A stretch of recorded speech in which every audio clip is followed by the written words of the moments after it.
we're off and running as the game Triple H is kicking things off for his team. Doesn't get any better than this. We're about to witness tag team action at its finest, fellas. The King of Kings, Triple H, is looking as imposing tonight than at any point during his dominant 20-year reign. You know, normally I'd accuse you of kissing up to the boss, Byron, but that assessment's actually pretty spot on. Well, thanks.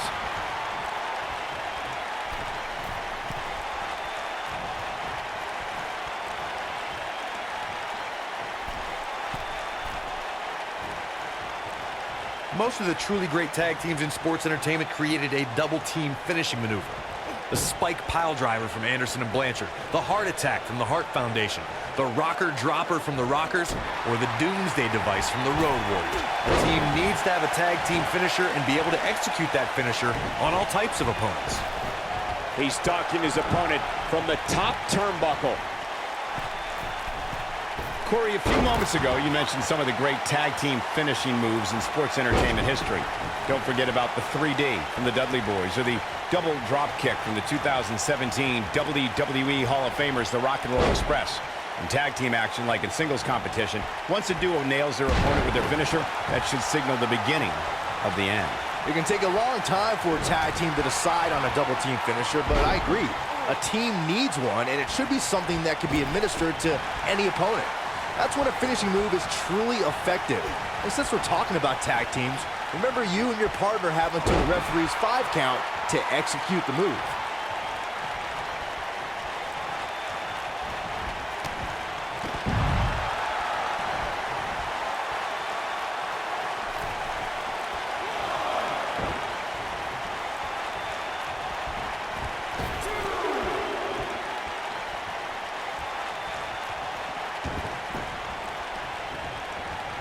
What a strike.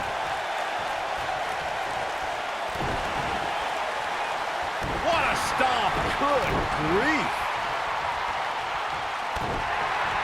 I don't like the look in his eye here, folks.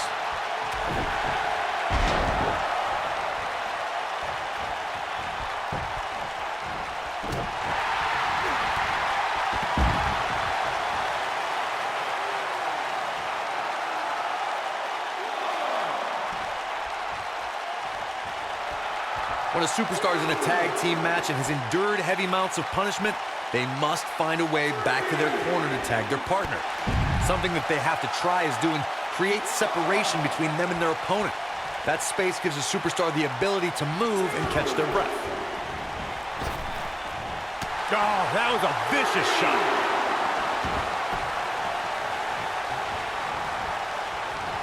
Corey, you touched on this before. Part of a tag team's ability to be successful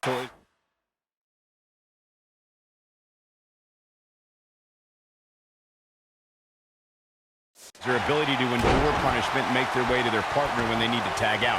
One way to do that is to create that separation you spoke of so they have some space to gather themselves and time to make their way back to the corner. You're absolutely right, Michael. What's the use of having a tag team partner if you're not able to get to them when you got to tag out of the match?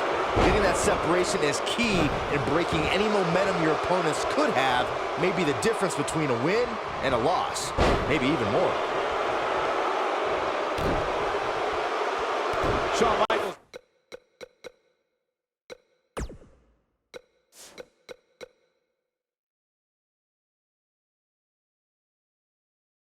Has found himself in a bit of trouble. Where do you see him going from here? This tag team match is dangerously close to getting out of control for him. Ooh, guys, I wasn't anticipating this type of performance from him tonight. He's starting to look a little lost in there right now.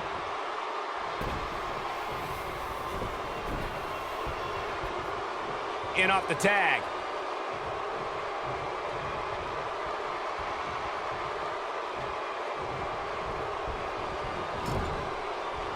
Yep, there's the reversal by Shawn Michaels.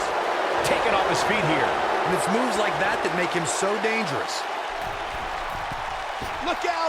Yeah, he's a superstar that can flip the switch and get after you. HB, the sharpshooter cinched in. Now he's got to capitalize. Nobody on the roster stretches an opponent quite as effectively. HBK looking to attack from the sky.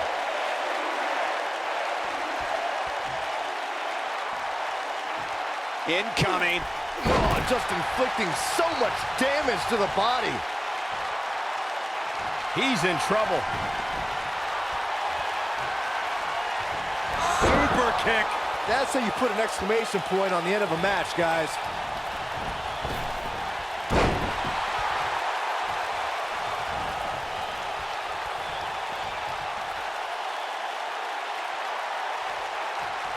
For many years, members of the WWE Universe and the WWE locker room have felt that tag team matches should have two referees.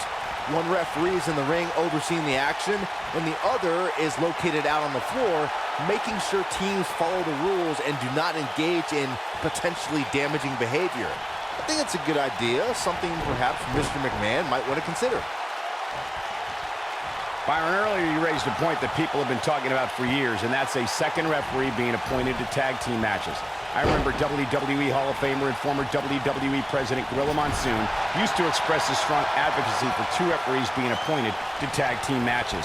It's something that's been talked about for decades, Michael, and I don't think it's ever going to happen. We've seen it on occasion, but I think it's best to let the superstars be responsible for themselves. And the appointed official for the match needs to do the job they're paid to do. And an early kick out in this unusual matchup. Remarkable.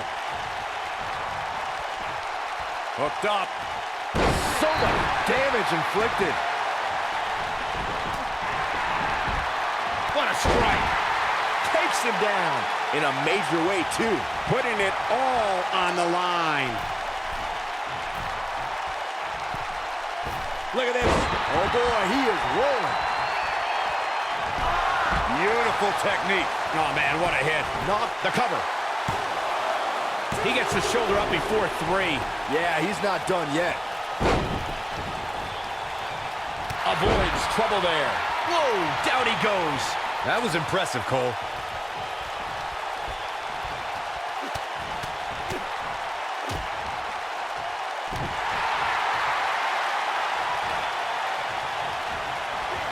Whoa, Triple H dodged that one.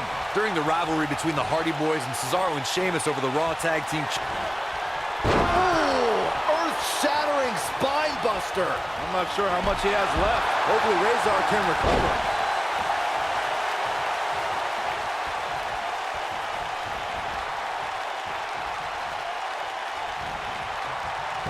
I don't think they're looking for all the glory here. The 2 out of 3 falls match that saw the Hardy Boys go at it with Cesaro and Sheamus was a throwback of sorts. Pedigree! Pedigree! I think this is the beginning of the end, Michael. Nobody can... Look at this.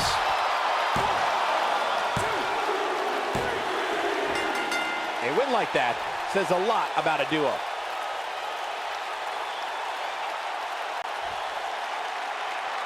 Here are your winners, The Game, Triple H, and the Heartbreak Kid, Shawn Michaels, D-Generation X.